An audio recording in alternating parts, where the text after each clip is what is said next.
गुरुर्ब्रह्मा गुरुर्विष्णुः गुरुर्देवो महेश्वरः गुरुर्साक्षात्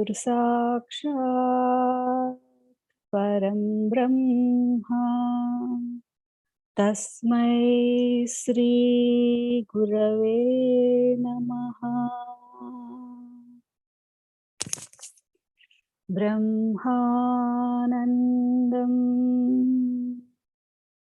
परमसुखदं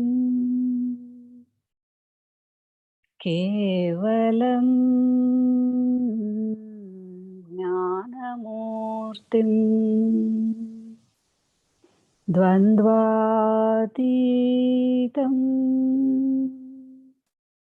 गगनसदृशं तत्त्वमस्यादिलक्ष्यम् एकं नित्यं विमलमचलं सर्वधी साक्षिभूतम् भावातीतं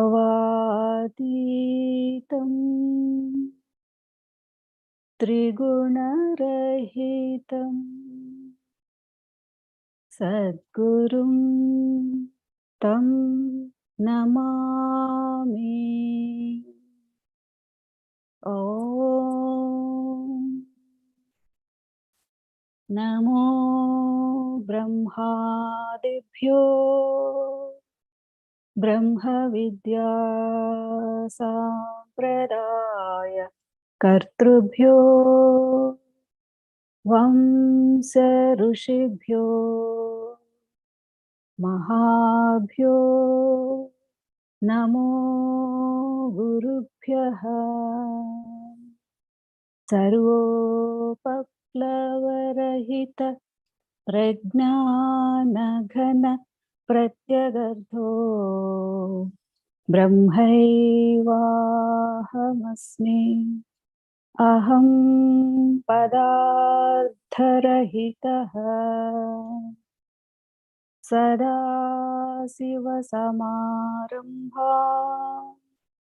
व्यासशङ्करमध्यमा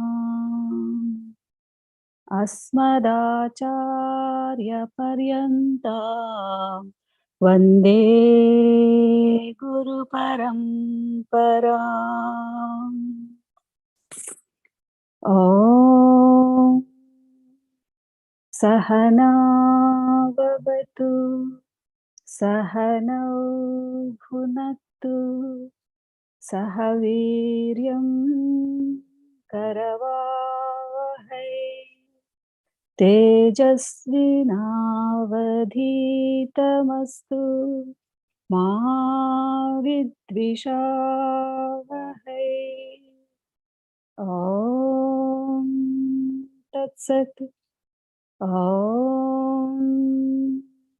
शान्ति शान्ति शान्तिः। हरिः ॐ श्रीगुरुभ्यो नमः। हरिः ॐ। हरि ओम श्री गुरुभ्यो नमः। हरि ओम। చదవండి. 20వ పేజీ 29వ శ్లోకం అండి. చైతన్యం శాశ్వతం శాంతం వ్యోమాతీతం నిర్జనం నాదబిందుకలాతీతం తస్మై శ్రీ గురవే నమః.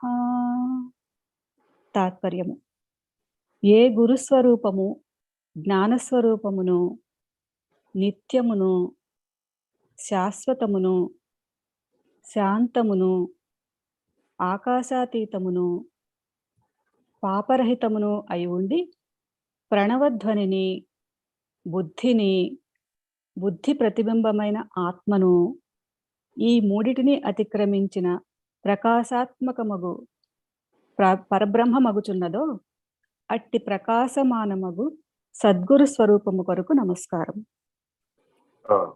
ఈ శ్లోకం కొద్దిగా అక్షర దోషాలు, తాత్పర్యంలో కూడా కొద్దిగా అన్వయ దోషాలు కనబడతాయి. చైతన్యం శాశ్వతం శాంతం వ్యోమాతీతం నిరంజనం. నిర్జనం బదులు నిరంజనం అని దిద్దుకోవాలి. బిందుకళాతీతం తస్మై శ్రీ గురవే నమః. అలాగే కింద బుద్ధి ప్రతిబింబమైన ఆత్మ అన్నాడు ఇక్కడ. జీవుడు ఇక్కడ యాక్చువల్ గా బుద్ధిలో ప్రతిబింబించే ఆత్మ చిదాభాసుడు, జీవుడు అన్నమాట. అంటే అక్కడ అన్వయ దోషం వస్తుంది అనమాట. ఆత్మను శబ్దం దేహాత్మ భావన జీవాత్మ భావన ఉన్నారనమాట. బుద్ధి ప్రతిబింబమైన జీవాత్మ అని ఉంటే సరిపోతుంది. ఇప్పుడు సరిగా విచారణ చేసి చూస్తే మనం గురువుని ఎలా దర్శించాలి అనేది ఈ మంత్రాల్లో చెప్తున్నారు. అందరూ సాధారణంగా గురు దర్శనానికి వెళతారు కదా. వెళ్ళినప్పుడు వారందరినీ వారి వారి విహిత రీతులలో నమస్కారం చేస్తూ ఉంటారు, ఆశ్రయిస్తూ ఉంటారు. గురువుని ఉత్తమమైన పద్ధతిగా ఆశ్రయించడం ఎలాగా అన్నారు. అది కూడా గురుగీత చెప్పాలి కదా, మరి ఎవరు చెప్పగలుగుతారు? కానీ ఎలా ఆశ్రయించాలో చెప్తారు. సాధారణంగా గురువుని తనతో సమానంగా చూస్తాడట శిష్యుడు. ఇది అందరు శిష్యులు చేసేటటువంటి పని. కారణం ఏంటంటే ఆయనలాగానే ఈయనకి సమానంగా సప్తధాతు నిర్మిత శరీరం కనబడుతుంది, నామరూపాలు కనబడతాయి. ఆయనతో పాటే కలిసి పడుకుంటూ ఉంటాడు, ఆయనతో పాటే కలిసి లేస్తూ ఉంటాడు, ఆయనతో పాటే కలిసి భోజనం చేస్తూ ఉంటాడు. ఈయన ఏ ఏ ఇంద్రియ కార్యకలాపాలు చేస్తూ ఉంటే ఆయన కూడా చేస్తున్నట్టు కనబడుతుంది. మరి నేను ఆయన సమానంగానే ఉన్నాం కదా అనే భావన కలుగుతుంది. గురువు నాతో సమానమైన శిష్యుడని గురువు ప్రకటించవచ్చునేమో గాని శిష్యుడు ఎప్పుడూ కూడా నేను గురువు గారితో సమానమని ప్రకటించరాదని యోగిరాం బలరామకృష్ణ గారు చెప్తారు. అంటే మానవుడు ఎప్పుడు శిష్యుడే గనక గురువు ఎప్పుడు సదాశివుడే. సదాశివుడు చెప్పవచ్చు నాతో సమానం అమ్మవారు. ఎందుకని? మొదటి శిష్యురాలు ఆవిడే కాబట్టి. కానీ అమ్మవారు చెప్పకూడదట నేను సదాశివుడు ఒకటే. ఎంత అన్యాయం అండి. సదాశివుడు అమ్మవారి దగ్గర కూడా స్త్రీవాదాన్ని ప్రవేశపెట్టాం మనం కలియుగంలో. మమ్మల్ని తక్కువ చేసి చూశారు మీరు. పురుషుడైన సదాశివుడు ఎక్కువ, స్త్రీ అయిన అమ్మవారు తక్కువ అంటారా అని శాక్తేయం ప్రజ్వరిల్లింది. ప్రజ్వరిల్లి ఏం చెప్పిందంటే కాళికామ్మవారు కాలు కింద ఈశ్వరుణ్ణి పడుకోబెట్టినటువంటి సందర్భాన్ని ముందుకు తీసుకొచ్చి మీ ఈశ్వరుడు కంటే, మీ సదాశివుడు కంటే మా అమ్మే, శక్తి లేకపోతే శివుడు కూడా నిర్వీర్యమే అనేటటువంటి సిద్ధాంతాన్ని ప్రబలంగా వినిపించింది. ఏమంటే మౌలికంగా ఆలోచించాలి. దేవతలందరూ నామరూపాలు లేని వారు. అసలు నామరూపాలు లేనటువంటి వాళ్ళకి స్త్రీ పురుష ఆపాదన ఎలా జరిగింది? మరలా అందులో ఒకరి పై చేయి ఒకరి కింద చేయి ఎలా అవుతారు? అవి విశ్వశక్తులు కదా, అనంత విశ్వాన్ని నడిపించేటటువంటి శక్తులు కదా అవి. ప్రకృతి పురుషులు అంటే అవి అనంత విశ్వాన్ని నడిపేటటువంటి శక్తులు కదా. మరి రెండు శక్తుల యొక్క సంయోగ వియోగాల చేత కదా, న్యూక్లియర్ ఫిజన్ అండ్ ఫ్యూజన్ ద్వారా కదా ఈ సృష్టి అంతా ఏర్పడింది.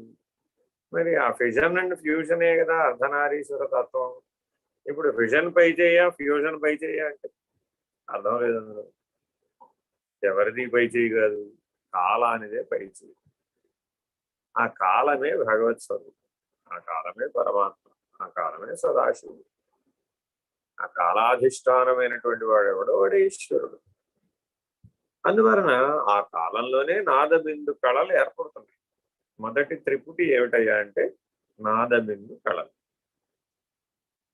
అవ్యక్తంగా ఉన్న చైతన్యంలో వ్యక్తంగా ఉన్నటువంటి నాదబిందు కళలు ఏర్పడ్డాయి.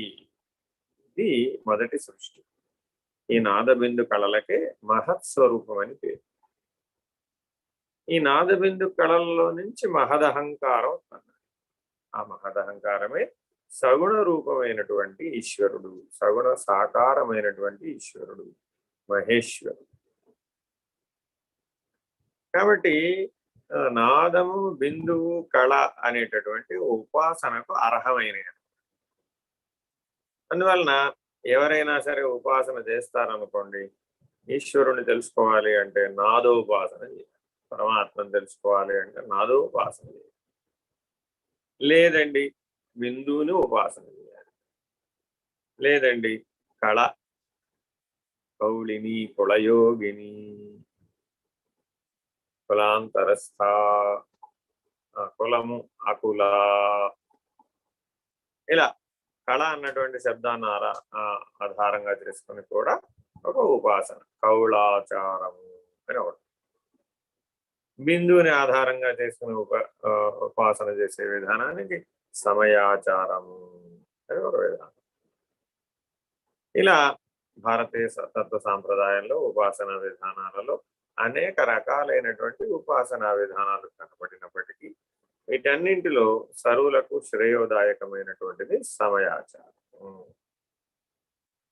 అందువల్లనే శంకర భగవత్పాదులు అన్ని సంప్రదాయాలను ఒక సరి అయిన సాత్వికమైన ఉపాసనా పద్ధతులలోకి మార్చి పంచాయతన పూజను, సమయాచారాన్ని అందరికీ నిర్దేశించారు. కాదండి మేము వామాచార సాంప్రదాయం, మేము కౌళాచార సాంప్రదాయం, మేము గౌడీయ సాంప్రదాయం, ఇలా రకరకాల విధానాలలో కొద్ది భేదాలతో చెప్పుకుంటూ ఉంటారు.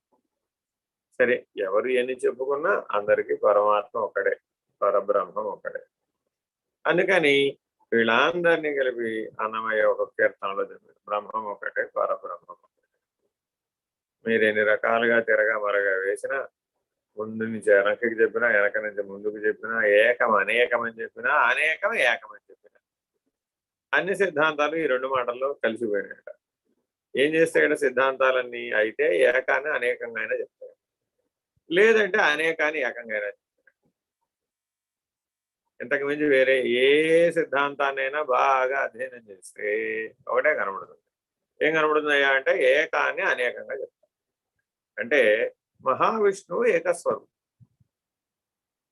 మరి ఆయన అర్థం చేసుకోవాలంటే, ఆయన తత్వం మనకు అర్థం కావాలంటే దశావతారాలు చదువుకోవాలి.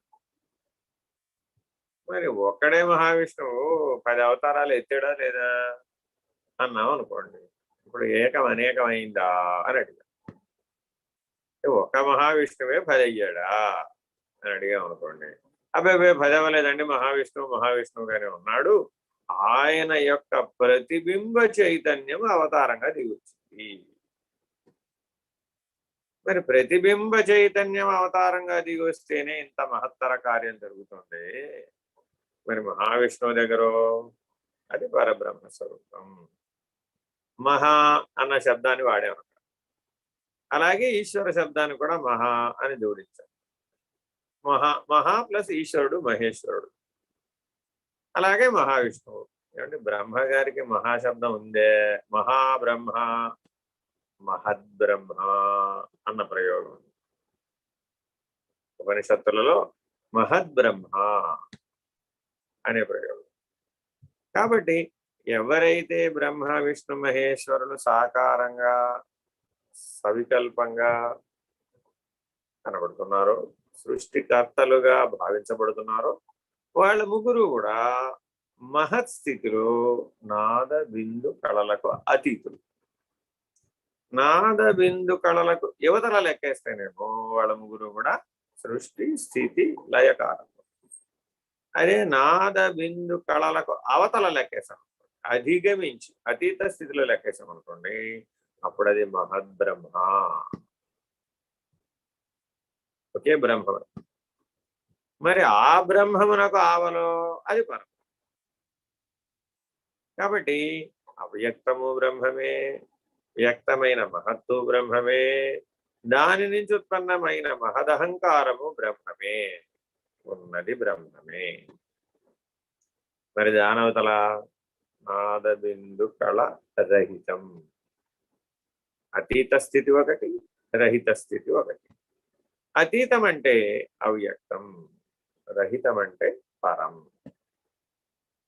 ఇది మనకు బాగా బోధపడాలి అంటే సాంఖ్య తారక మనస్కాలు బాగా కరతలామలకంగా తెలిసి సహజమైపోవాలి. ఎప్పుడూ అమనస్క స్థితిలో ఉంటారు. అలా ఎవరైతే ఉన్నారో వాళ్ళకు మాత్రమే రహిత మార్గం అధికారితో వస్తుంది.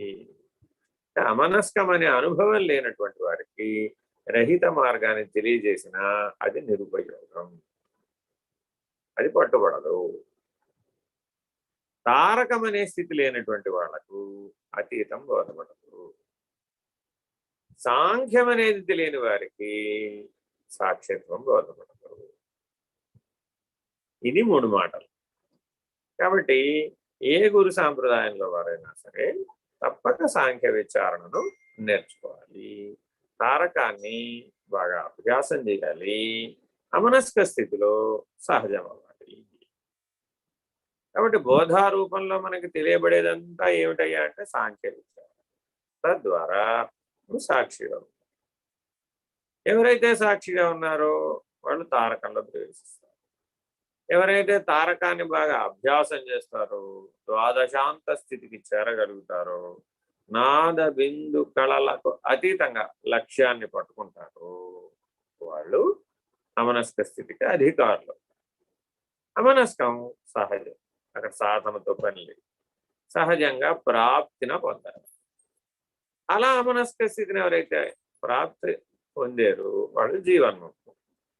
వాళ్ళు రహిత మార్గాన్ని నిలబెట్టుకోగలుగుతారు. ఇలా పారమార్థిక జీవనం స్పష్టంగా చెప్తాం. అందువలననే ఏమండి మమ్మల్ని తరింపజేయండి అని శిష్యులందరూ కూడా గురువు గారిని అడుగుతారు.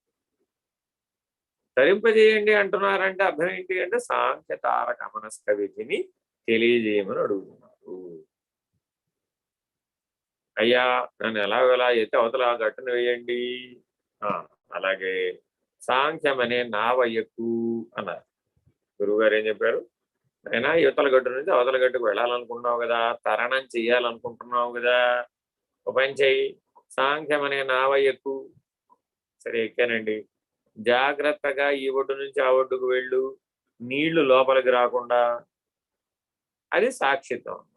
అంటే సాక్షిత్వం చెడిపోకూడదు అనమాట. నావలో కూర్చున్న వ్యక్తికి నీళ్లలో నావ ఉండాలి కానీ నావలో నీళ్లు ఉండవు. కాబట్టి అలా సాక్షిత్వాన్ని బ్యాలెన్స్ చేసుకోవాలి. అలా ఎవరైతే సాక్షిత్వాన్ని నిలబెట్టుకున్నారో వాళ్ళు త్రిపుటికి సాక్షిగా ఉంటారు.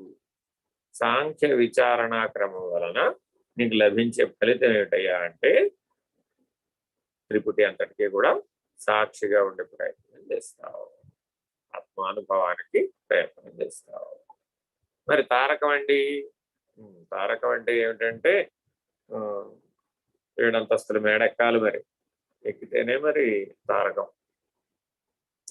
7 అంతస్తుల మేడ మనలోనే ఉంది, మరి నవావరణమైనటువంటి శ్రీచక్రం కూడా మనలోనే ఉంది. ఈ తత్వ రహస్యాలన్నీ కూడా తారకంలోనే తెలియబడతాయి. అంటే సాంఖ్యంలో వాచాగా తెలియజేస్తారు, వాచార్థం మాత్రమే బోధపడుతుంది. లక్ష్యార్థం సూచనలు ఉంటాయి అన్నమాట.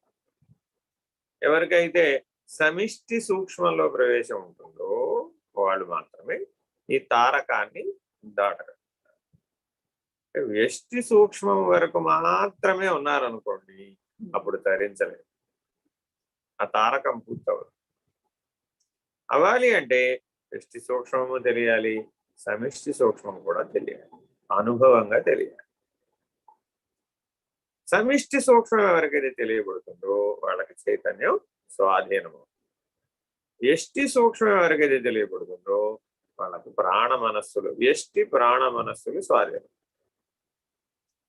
వ్యష్టి ప్రాణ మనస్సులు స్వాధీనం అవ్వాలి, సమిష్టి సూక్ష్మమైనటువంటి చైతన్యం కూడా స్వాధీనం అవ్వాలి. ఇలా ఎవరికైతే చైతన్య స్వాధీనత కలిగిందో వాళ్ళు తారకం గురుమండల స్థితికి సహస్రారానికి సహజంగా చేరిన వారు అవుతారు. అక్కడ గురుమండలం అశరీర పద్ధతిగా ఉంటుంది. అటువంటి అశరీర పద్ధతిగా ఉన్న గురుమండల సహాయంతో అమనస్క స్థితికి మానవుడు చేరతాడు. కానీ ఈ మంత్రం చాలా చాలా విలువైనటువంటిది. గురువు గారిని చైతన్యం, శాశ్వతం, శాంతం, వ్యోమాతీతం, నిరంజనం అనే దృష్టితో చూడాలి. ఈ దృష్టితో ఎవరికైతే గురువు కనబడతారో ఆయన చైతన్య స్వరూపుడుగా కనబడాలి. ఆయన యొక్క స్పర్శ నీలోని దైవీ చైతన్యాన్ని మేల్కొలపాలి, దివ్య చైతన్య స్థితిలో మేల్కొనాలి. గురువుగారు కనపడగానే ఏం చేస్తాం? టపా టపా టపా టపా కళమే పడిపోతుంటారు. ఆగే పని ఉండదు అనమాట. ఒకరు కట్టారంటే line line line line line వెళ్ళిపోతుంది. మరి ఆ గురువు గారిని మనం స్పర్శించడం వల్ల మనకి ఏం కలగాలి అని ఆలోచించాలా వద్దా? ఆ స్థితిలో ఉండాలా వద్దా? ఆ చైతన్య స్థితిలో గురువుని దర్శించాలి మొట్టమొదట.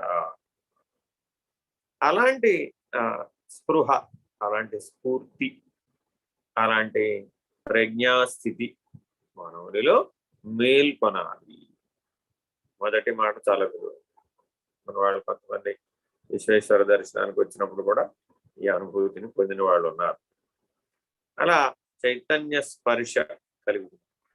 సరే, కలిగింది. అప్పుడు ఏం చేయాలండి? శాశ్వతం. రెండవది ఏమండి? గురువు గారి ద్వారా నేను శాశ్వతమైనటువంటి పరమ పదాన్ని తెలుసుకోవాలి. గురువుని ఎందుకు ఆశ్రయించాలయ్యా అంటే పరమ పదం కొరకే ఆశ్రయించాలి. మిగిలిన వాటి కోసం ఆశ్రయించారనుకోండి ఏం లాభం? ఎందుకని? పరమ పదం ఎదురవచ్చి నిలకడ కలిగితే అది గురువు. గురువు ఎవరయ్యా అంటే ఆ పరమ పదమే సాకారమై నీ కళ్ళ ఎదురకుండా నిలబడితే అదే గురువు. ఈ వేరుగా భావించకూడదు. అందువలన అద్వైత అనుభూతిని పొందడానికి సశరీర గురువు చాలా సులభమైన మార్గం. ఎదుర్కొన్నా కనబడే సశరీర గురుమూర్తితో మానసికమైనటువంటి ఆశ్రయం ద్వారా చైతన్య రూపంలో కలిసిపోయే అవకాశం ఉంది. ఇద్దరిలో ఒకే సద్గురు చైతన్యం, ఇద్దరిలో ఒకే గురు సత్తా పనిచేస్తుంది. కాబట్టి నువ్వు నేను ఒకటే అనే భావ రూప ధారణకి ఉపయోగపడతాయి. అలా అశరీర గురువులు కూడా ధారణ చేయవచ్చు. నీ సామర్థ్యాన్ని బట్టి ఉంటుంది.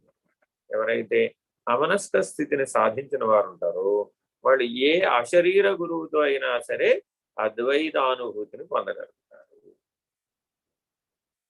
ఎవరైతే సాక్షిత్వాన్ని సాధించిన వారు ఉంటారో వారు సశరీర గురువుతోటి అద్వైతానుభూతిని పొందడానికి ప్రయత్నం చేయవచ్చు. సాక్షిత్వం నిలకడ లేని వాళ్ళకి అద్వైతానుభూతి అసాధ్యం. జాగరూకులై చైతన్యం, శాశ్వతం ఈ రెండు లక్షణాలని సద్గురుమూర్తి దగ్గర ప్రత్యక్షంగా చూడగలగాలి. మూడో లక్షణం శాంతం. శాంతం అంటే ఏమిటండి? అయ్యా మిన్ను విరిగి మీద పడ్డా కూడా ఆయనకి శాంతమే. బ్రహ్మాండం పోయిందండి, ఓహో అలాగా అంటాడు. ఏంటి బ్రహ్మాండం పోయిందండి అంటే ఓహో అలాగా అంటాడేమిటి? ఎలా అయినా పోయేదే కదా. బ్రహ్మసూత్ర భాష్యంలో శంకర భగవత్పాదులు ఒక సూచన చేస్తారు. ఒక కొండ తయారైంది అంటే మట్టి ఏమైనా పోయిందా? మట్టి ఏం పోలేదు. సరే, మట్టి ఏమీ పోకపోతే ఆకాశం ఏమైనా పోయిందా? అది పోలేదు. మరి మట్టి ఆకాశం లేకుండా కొండ ఏమైనా తయారైందా? కాలేదు. మరి కొండ పుట్టిందా? ఉన్నది మట్టి ఆకాశం అయితే కొండ ఎక్కడ పుట్టింది? మరి కొండే పుట్టకపోతే కొండ పోయిందంటావేమిటి అన్నారు. కొండ పోవడం అంటే అర్థం అంటే బ్రహ్మాండం పోయింది. కొండ అంటే ఘటం అంటే బ్రహ్మాండం. ఏమయ్యా బ్రహ్మాండం దేంతో తయారైంది? పృథ్వీ తత్వం చేత ఆకాశతత్వం చేత తయారైంది అనుకో. 2 తత్వాలు పంచతత్వాల చేత తయారైంది అనుకో. ఆ పంచతత్వాలు లేకుండా బ్రహ్మాండం ఉందా? లేదు కదా. కాబట్టి పంచతత్వాలకు పుట్టుక ఉంటే ఆ పంచతత్వాలతో తయారైనటువంటి బ్రహ్మాండానికి కూడా పుట్టుక ఉందని చెప్పాలి. పంచతత్వాలకు పుట్టుక లేదని తేల్చేస్తే బ్రహ్మాండానికి కూడా పుట్టుక లేదని తేల్చేయాలి. పంచతత్వాలకి పుట్టుక ఉంటే ఇదిట మూలాన్ని విచారణ చేసే పద్ధతి. పంచతత్వాలకు మూలం ఎవరయ్యా? పరశివం కదా, పరమేశ్వరుడు కదా. మరి ఆ పరమేశ్వరుడు అజం కదా, ఆయనకి పుట్టుక లేదు కదా. పుట్టుక లేని వాడిలో పుట్టుక ఉన్నది ఎలా వచ్చింది? పుట్టుక ఉన్నది వచ్చే అవకాశం. కాబట్టి ఎప్పుడూ అజముగా ఉన్నటువంటి పరమేశ్వరుడే ఉన్నాడు. ఆయన యందు పుట్టుక కలిగినటువంటిది ఒకటి పుట్టలేదు. ఇంత బ్రహ్మసూత్ర భాష. పుట్టుక కలిగినటువంటిది ఒకటి పుట్టకపోతే, విశ్వమనేటటువంటిదే పుట్టకపోతే, విశ్వంలో బ్రహ్మాండం ఎక్కడి నుంచి పుట్టింది? బ్రహ్మాండంలో పిండాండం ఎక్కడి నుంచి పుట్టింది? అసలు పంచీకరణే జరగలేదు. అపంచీకృతమే సర్వకాలములందు ఉన్నది. కాలాతీత స్థితిలో కేవలము అపంచీకృతమే ఉన్నది. అదే పరశివం. అసలు పంచీకరణ జరగలేదు. బ్రహ్మాండ పంచీకరణ జరగలేదు, పిండాండ పంచీకరణ జరగలేదు. ఏమీ జరగలేదు. ఏ మార్పు రాలేదు, ఏ పరిణామము జరగలేదు. ఘటము లేదు, పటము లేదు, మఠము లేదు అని నిరూపించడమే బ్రహ్మసూత్రాల యొక్క లక్ష్యం. ఈ దృష్టితో బ్రహ్మసూత్ర భాష్యం చేయబడింది. ఇప్పుడు ఏమండి, నన్నేమో ముక్కు పట్టుకుని ప్రాణాయామం చేయమంటావా? ఓ పక్క ఏం చెప్తున్నావు? బ్రహ్మాండం లేదు, విశ్వాండం లేదు, అసలు పంచీకరణ జరగలేదు అంటావా? ఎవరికి చెప్తున్నారు? అందుకే ప్రస్థానత్రయం అందరికీ పనికిరాదు. ఏమండి, బ్రహ్మసూత్రాల పుస్తకం తెచ్చుకున్నానండి, పుల్లెల శ్రీరామచంద్ర గారి పుస్తకం తెచ్చుకున్నానండి, 40 రోజుల్లో ఏకరువు పెట్టి టకటకా రోజుకో సూత్రం ప్రకారం టకటకా చదివేశానండి, పాఠం చెప్పేశానండి. Very good. మరి నిర్ణయం అయిందా? అవనండి. మరి బ్రహ్మసూత్ర భాష ఎవరికి ఉపయోగపడ్డట్టు? దశోపనిషత్తులు చెప్పేశానండి, బ్రహ్మసూత్రాలు చెప్పేశానండి, భగవద్గీత చెప్పేశానండి, ఇంకా చెప్పడానికి ఏం మిగలేదండి. విన్నవాళ్ళు కూడా వినేశారండి మొత్తం. మరి ఏమైనా నిర్ణయం అయిందా? Very very important. అధికారిత్వం లేకుండా ప్రస్థానత్రయం పనిచేయదు. Very very important. చాలా మంది చెప్తూ ఉంటారు, రచనకారులు అనేక మంది చెప్తూ ఉంటారు. వాళ్ళందరూ టీచర్లు అన్నమాట. టీచర్ వేరు, గురువు వేరు. టీచర్ గారికి ఏంటి, ఈ సంవత్సరంలో ఈ సిలబస్ ప్రకారం ఇవన్నీ చెప్పేయాలి, చెప్పేశాడు అంతే. మీరు విన్నవాళ్ళు ఫాలో అయ్యారా, ఎదిగారా, అనుభవం వచ్చిందా, నిర్ణయం అయిందా, ఆయనకేం బాధ్యత లేదు. సిలబస్ ప్రకారం చెప్పాలి, చెప్పేస్తాడు అంతే. ఇలాగే ఉన్నాయి ప్రస్తుతం మన గురు పరంపర స్కూళ్ళన్నీ కూడా. మొదట రాగానే పిండాండ పంచీకరణ చెప్పేయాలి, చెప్పేస్తారు. తర్వాత రాగానే బ్రహ్మాండ పంచీకరణ కూడా చెప్పేయాలి, చెప్పేస్తారు. అసలు రెండు కలిపిన ఒకటే పటం కూడా పెట్టుకున్నారు ఈ మధ్య. రెండు కలిపి ఒకసారే చెప్పేస్తారు. అంతా కలిపి ఒకసారి చెప్పేసి అంతా అయిపోయింది, సాంఖ్య విచారణ అంతా చెప్పేసాం. మళ్ళా 3 నెలలు ఆగో ఎప్పుడో వస్తాడు. రాగానే ఇదంతా ఏమీ లేదు అని చెప్పేస్తాం, త్రైమంత్రం చెప్పేస్తాం, అయిపోయింది, ఫినిష్డ్. మరి ఇప్పుడు 3 నెలల్లో పని పూర్తి అయిపోయేదానికి ఎందుకండి మమ్మల్ని 30 సంవత్సరాల పాటు ఊరికే ఫుట్బాల్ ఆడతారు. మన వాళ్ళందరికీ బోల్డ్ మంది వచ్చి చెప్తూ ఉంటారు అనమాట, ఏమంటే మీ గురువు గారు అసలు మీకు ఏం చెప్పడం లేదండి, మిమ్మల్ని అందరినీ ఊరికే తిప్పుకుంటున్నాడండి అంట. ఓహో అలాగా అంటారు అన్నమాట. ఎందుకని అంటే ఇంతే, చెప్పాలంటే 3 నెలల్లో టకటగా అయిపోయింది. కోర్సు మొత్తం కరెక్ట్ గా చెప్తే 100 రోజుల్లో అయిపోయింది. నిలకడగలిగి రోజు కనుక చెప్తే 100 రోజుల్లో ఫినిష్డ్ సిలబస్ అంతా అయిపోయింది. సరే బాగానే ఉంది, సిలబస్ వినేయగానే మన వాళ్ళు అట్లా ఉండొద్దు చెప్పడానికి ఏముంది, అదేం పెద్ద విషయం కాదు, అంతా చెప్పేది. ఇప్పుడు తత్వబోధ మనం 180 ఎపిసోడ్లు చెప్పించాం. చెప్తే మరి అందరికీ తత్వమసి మహావాక్య అనుభవానికి వచ్చేసిందా? చూస్తున్నాం. ఆత్మబోధ 180 ఎపిసోడ్లు, తత్వబోధ 180 ఎపిసోడ్లు ఏమైనా ఎవరి మీదైనా ప్రభావితం అయ్యిందా లేదా అని చూడడం కోసమే ఈ త్రిరాత్ర వ్రతాలు ప్రారంభించింది. దగ్గరగా చూస్తాం కదా, ఒక్కొక్క మనిషిని దగ్గరగా చూస్తాం. అప్పుడు వాళ్ళ వాళ్ళ స్థితిగతులు ఎలా ఉన్నాయో మనకు అనుభూతం. ఎలా అనుభూతం అవుతాయి అంటే, శాంతం, ఏ గురువు గారైతే నాద బిందు కళలు ఉపశమిస్తాయో అతనికి శాంతం ఉంటుంది. Very very important. శాంతం అంటే ఇదేదో విషయ పరిధిలో చెప్పిన శాంతం కాదు. అతనిలో నాద బిందు కళలు ఉపశమించాలి. అటువంటి గురువు అయి ఉండాలి. అతను ఎటువంటి వాడయ్యా? వ్యోమాతీతం. Very very important. ఎందుకని? ఆ నాద బిందు కళలు వ్యోమంలో ఉన్నాయి, అంతరిక్షంలో ఉన్నాయి. వ్యోమం అంటే అంతరిక్షం. ఈ విశ్వం అంతా కూడా అంతరిక్షంలోనే ఉంది. ఆ విశ్వం అంతా కూడా నాద బిందు కళలతోనే ఏర్పడుతుంది.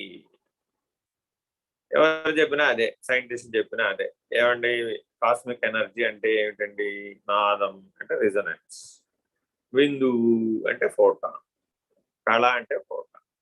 ఇట్లా బిందువు అంటే గురుత్వాకర్షణ, గ్రావిటేషన్ ఫోర్స్. ఇలాంటివి ఇంకా 2 ఉన్నాయి. Electromagnetic force, atomic energy. అది 5. ఈ 5 శక్తులు కలిసి విశ్వశక్తులుగా పిలువబడతాయి. ఇవి లేని విశ్వం లేదు. ఈ పంచశక్తులు కలిసి మనకి విశ్వంగా కనబడుతుంది. ఇందులో మరి ఇచ్ఛాశక్తి, క్రియాశక్తి, జ్ఞానశక్తి, ఆదిశక్తి, పరాశక్తి అని మనకు విధానం చెప్పారు కదండి.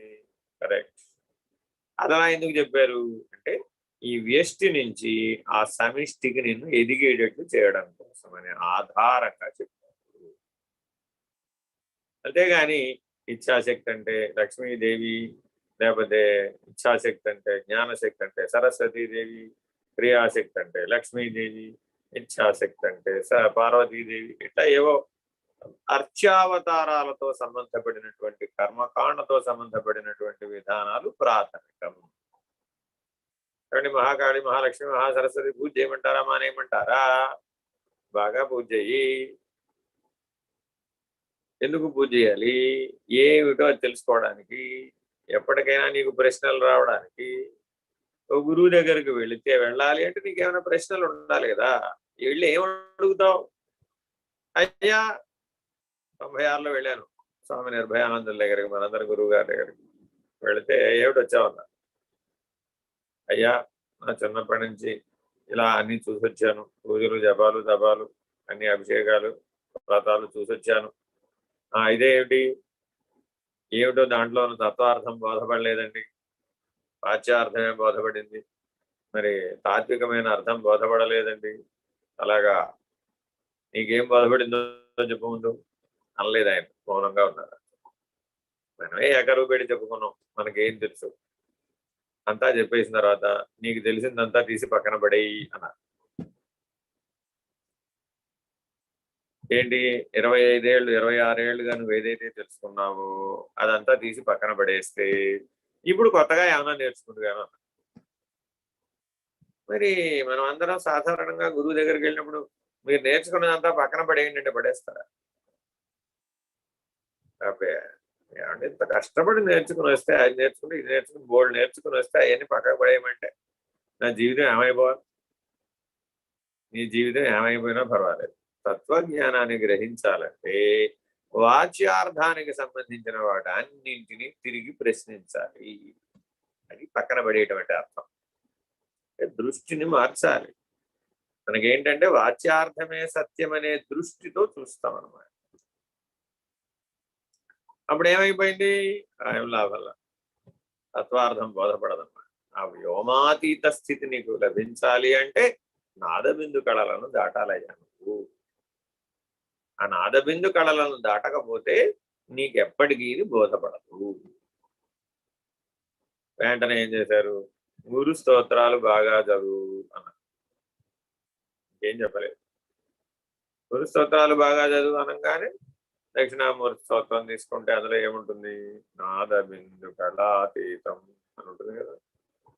మరి ఏమిటి అది? అది చదువుతుంటే ఆపారనమాట. ఏమిటి అక్కడ చదువుతున్నావు?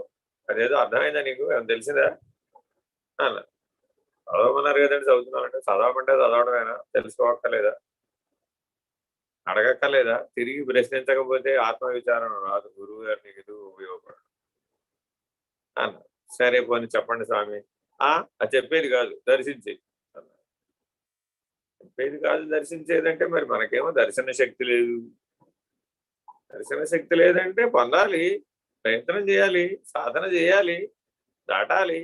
శరీర ప్రాణ మనస్సులనే దాటలేని వాడివి నాద బిందు కడలేని దాడతావు అన్న.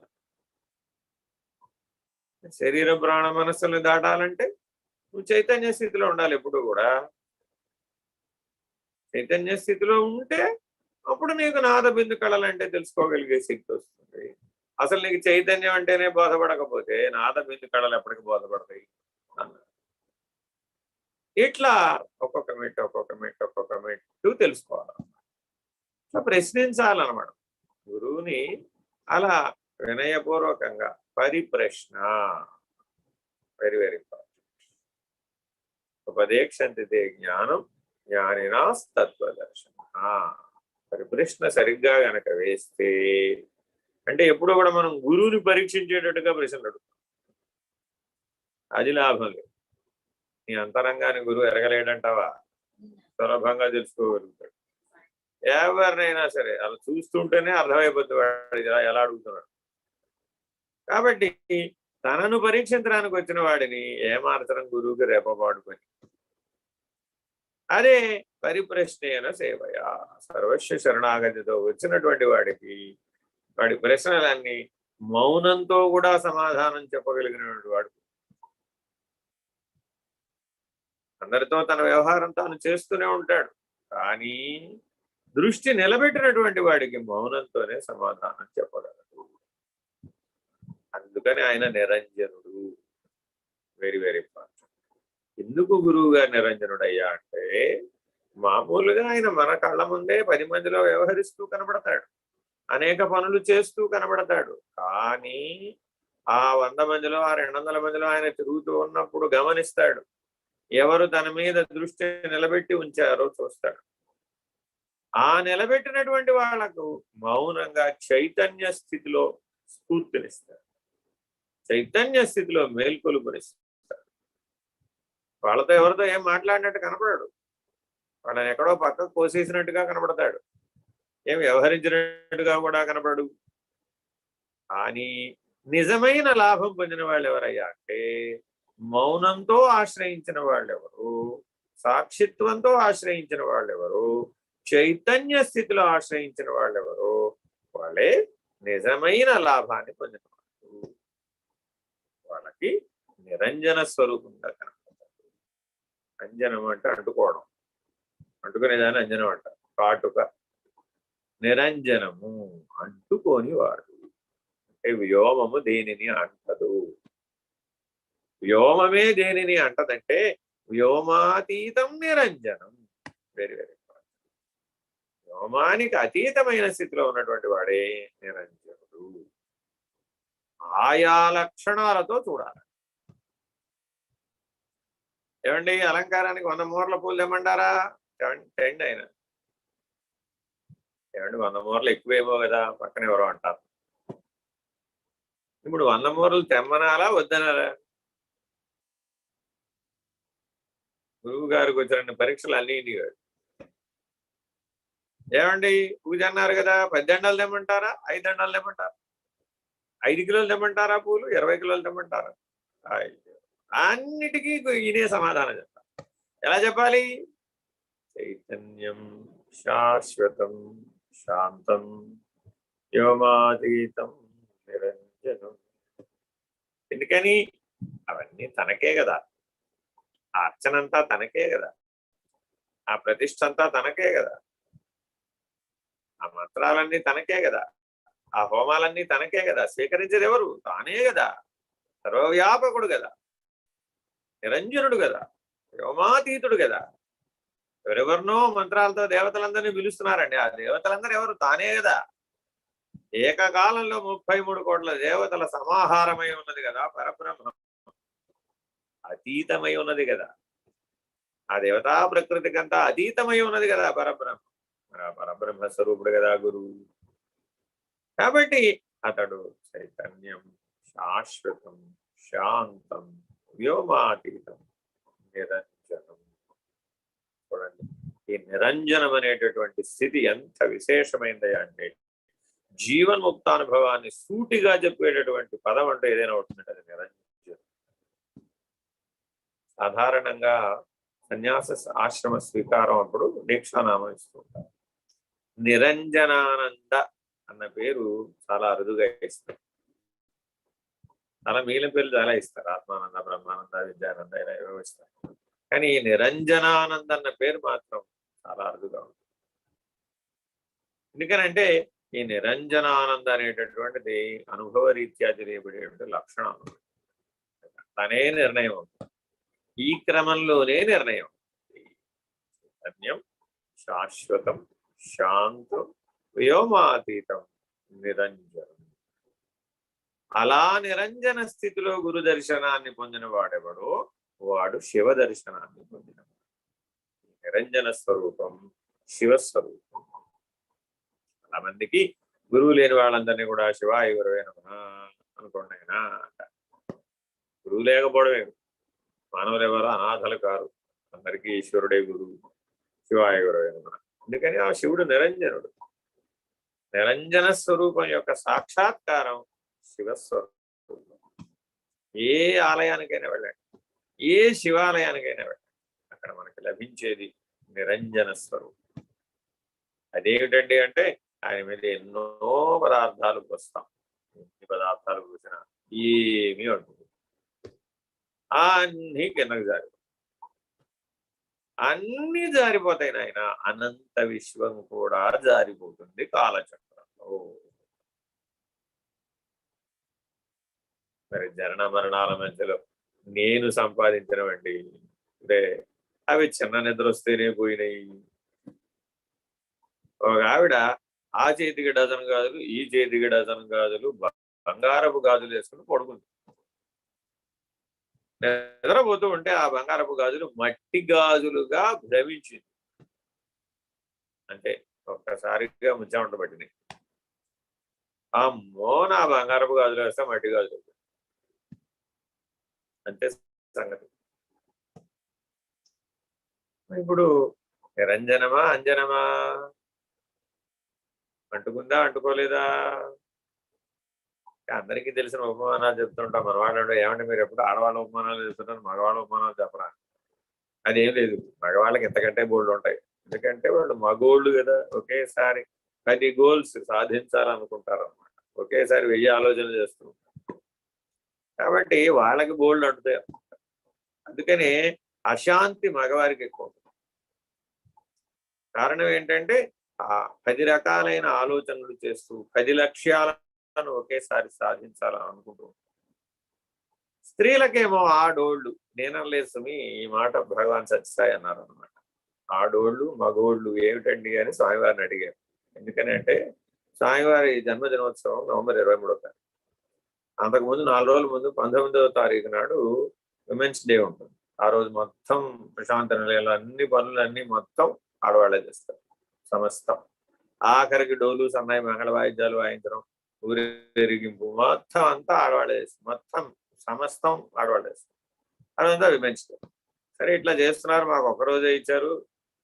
జన్మదినోత్సవం వారం రోజులైతే మిగిలిన 6 రోజులు అన్ని చోట్ల మగవాళ్లే లీడ్ తీసుకున్నారు, మమ్మల్ని వెనక్కి దోసేస్తున్నారు అని భగవాన్ సత్యసాయి బాబా వారికి చెప్తే వారేమన్నారంటే, అయ్యో, వెనక్కి తోసేయడం ముందుకు తోసేయడం కాదమ్మా, మీరేమో ఆ డోళ్ళు, వాళ్ళేమో మా గోళ్ళు అన్నారు.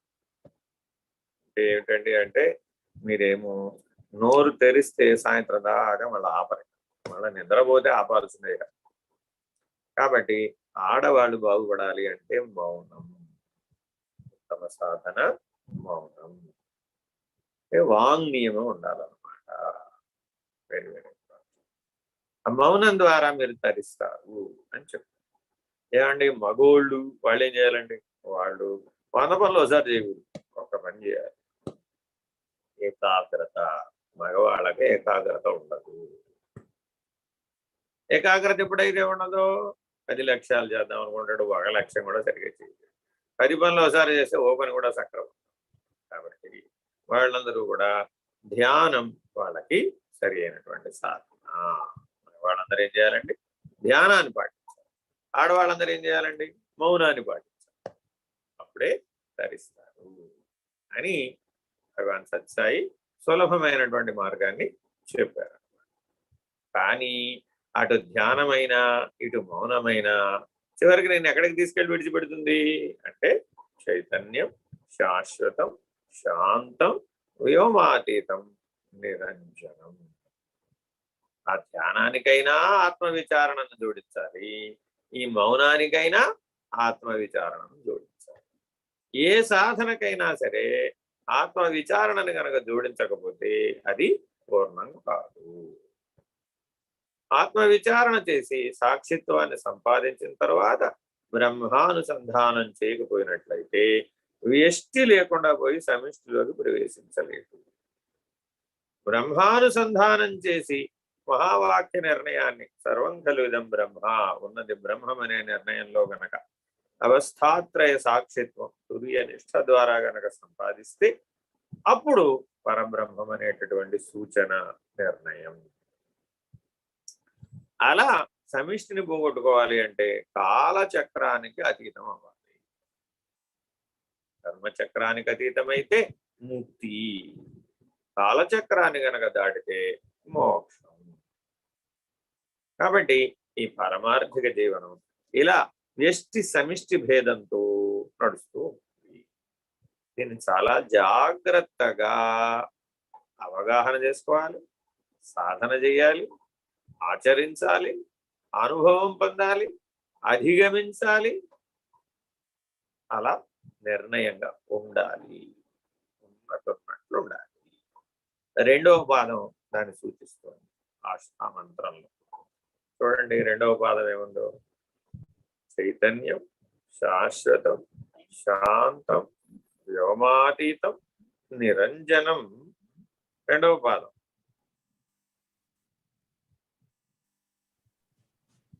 నాదబిందు కళాతీతం తస్మై శ్రీ గురవే. Very very important. నిరంజనం అనేటటువంటి నిర్ణయం ద్వారా పరము సూచించబడాలి అంటే నాదము, బిందువు, కళ తెలియబడి అతీతం అవ్వాలి. ఈ నాదము, బిందువు, కళ అనేవి త్రిబిందువులు, 3 బిందువులుగా ఉన్నాయి అనేటటువంటిది మనం కామకళా విలాసం అనే శ్రీ విద్యా రహస్యంలో బోధించబడుతుంది. బిందుత్రయం అంటే ఏమిటండి అన్నారనుకోండి, సంవిద్ బిందువుగా ఏర్పడుతుంది. ఆ సంవిద్ బిందువే బిందువు. అందులో ప్రకాశ బిందువు, విమర్శ బిందువు ఉంటాయి. ఆ రెండు కలిసి సంవిద్ బిందువుగా ఏర్పడతాయి. ఇలా మైటాసిస్, మియాసిస్, కణ విభజన ఏదైతే మనకి చెప్పబడుతుందో అదే సృష్టిలో కూడా జరుగుతూ ఉంటుంది. కానీ అది సమిష్టి సూక్ష్మంలో విశ్వశక్తుల మధ్యలో జరుగుతూ ఉంటుంది. ఇదేమో పదార్థ పరిధిలో జరుగుతూ ఉంటుంది. ఒక జైగోట్ ఫామ్ అయింది తల్లి గర్భంలో. ఫామ్ అయిన వెంటనే 2 4 అవుతుంది, 4 4 స్క్వేర్ 16 అవుతుంది, 16 స్క్వేర్ 156 అవుతుంది. ఇలాగా వర్గాలుగా అది ఎంత అయితే అన్ని స్క్వేర్లు తయారైపోతూ ఉంటుంది రెప్పపాటులో.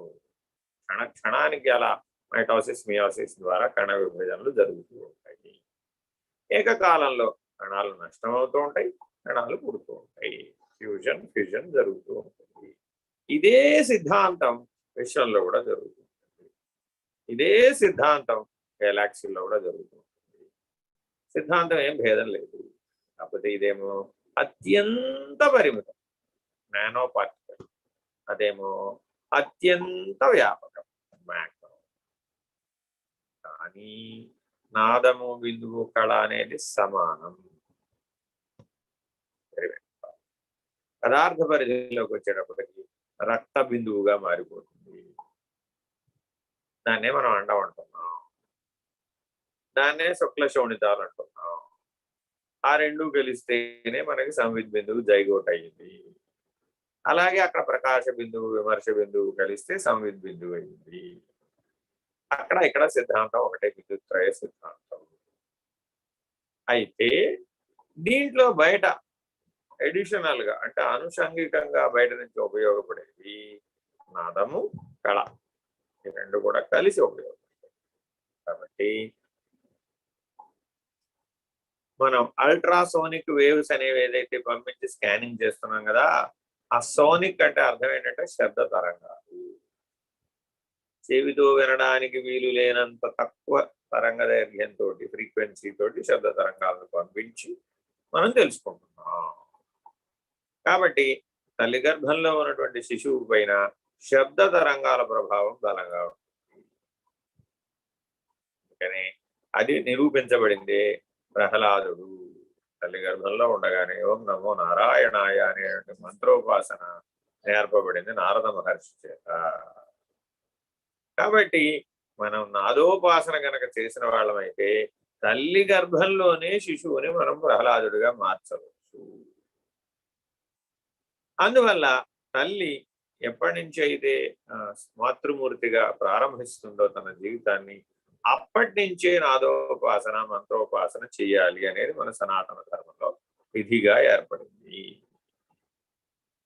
ఇలాంటి విధి విధానాలతో మన సంస్కృతి నాదోపాసన, బిందువును ఉపాసన, ప్రకాశం ఆధారంగా చేసుకుని కుండలిని శక్తిని ప్రేరేపించడం ద్వారా కౌళాచారము అనే విధానం ద్వారా కళను ఉపాసిస్తూ ఉంటాం. ఎక్కడైనా సరే మనం విగ్రహాలను ప్రతిష్ఠించామనుకోండి, అక్కడ కళాకర్షణ అనే ఒక ఘట్టం ఉంటుంది, నేత్రోన్మీలనం అనే ఒక ఘట్టం ఉంటుంది. అంటే విగ్రహాలకి కళ్ళు మైనంతో మూయబడి ఉంటాయి.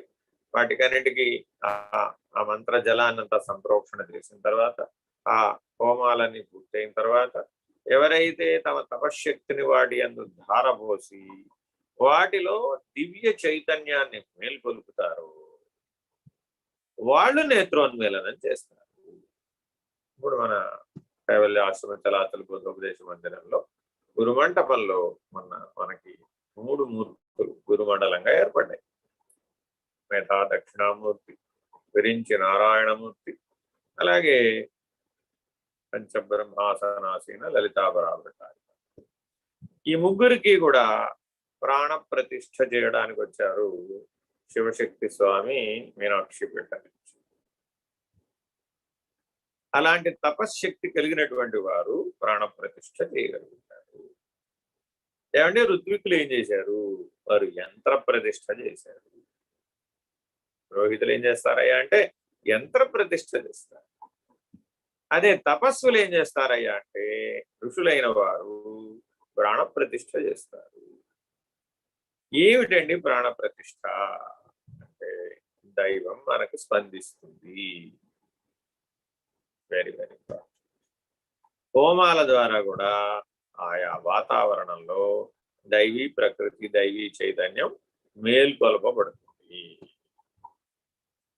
ఇవన్నీ మనం ప్రతిష్టా సమయంలో మనం అనుభూతమయ్యారు మన వాళ్ళందరూ. ఆయా సందర్భాలలో ఆ దైవీ చైతన్యం ఎట్లా ప్రభావితం అవుతుందో అందరికీ అనుభూతమైంది. మన వాళ్ళందరూ ఒకళ్ళిద్దరు వారు ప్రాణ ప్రతిష్ఠ చేసిన తర్వాత మొదటి దర్శనానికి రమ్మన్నప్పుడు అక్కడే ఉన్నారు. వాళ్ళందరికీ చెప్పారు, అమ్మవారి ఇక్కడ నెలకొని ఉన్నారు, జాగ్రత్తగా చూసుకోండి. మీరు జాగ్రత్తగా కనుక చూసుకోకపోతే అమ్మవారు మాతో వచ్చేస్తారు అని కూడా చెప్పారు. అదేమిటండి? అదంతే అంటే సద్యో ప్రతిష్టలు అంటారు. వారు శంకుస్థాపన సమయం వచ్చినప్పుడు ఏమంటారు, ఒక మరకత లింగాన్ని అలా సృష్టించి ప్రతిష్ఠించారు. దాన్ని సద్యో ప్రతిష్టలు అంటారు. అలాగే ఇప్పుడు కూడా వారు ఈ గురుమండల ప్రతిష్టకి పిలవగానే వచ్చారు.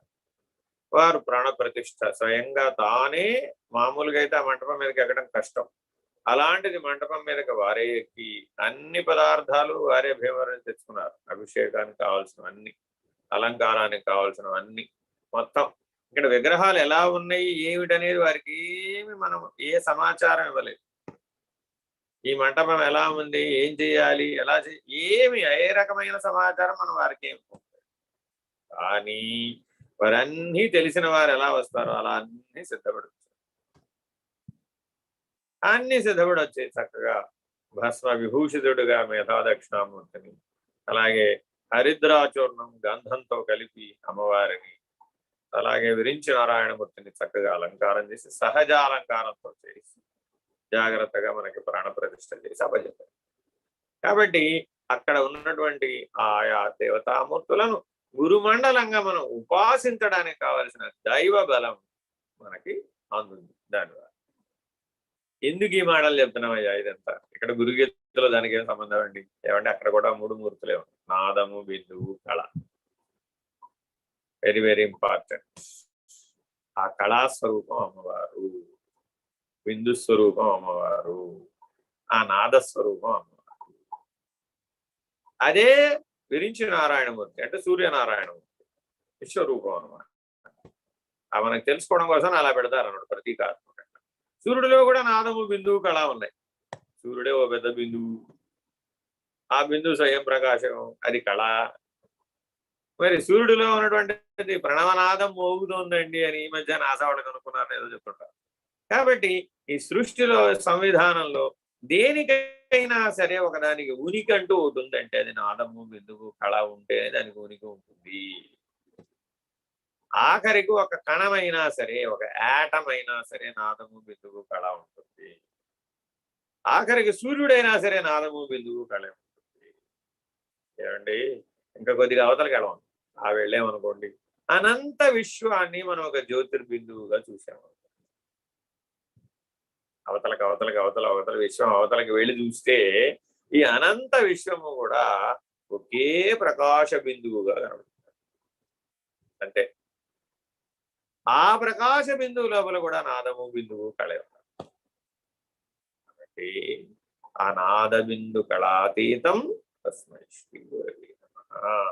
నీకెవరయ్యా గురువు అంటే ఆ పరమైనటువంటి దక్షిణామూర్తి, ఆ మౌన వ్యాఖ్యయే, ఆ మౌన స్వరూపమే నిశ్శబ్దో బ్రహ్మ ఉచ్యతే.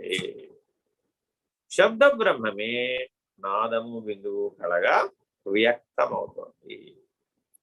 శబ్ద బ్రహ్మమునకు ఆవల నిశ్శబ్ద బ్రహ్మ, అది ఈశ్వరీయ మౌనం, అది పరశివం.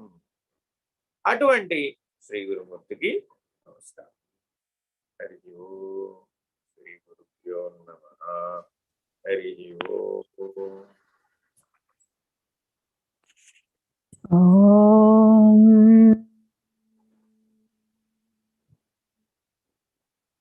పూర్ణమద పూర్ణమిదం పూర్ణాత్ పూర్ణముదచ్యతే పూర్ణస్య పూర్ణమాదాయ పూర్ణమేవావశిష్యతే. ఓం తత్సత్.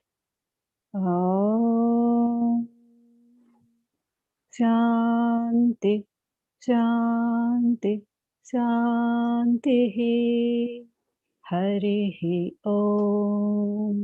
శ్రీ గురుభ్యో నమః. హరి ఓం. నారాయణ నారాయణ. నారాయణ నారాయణ.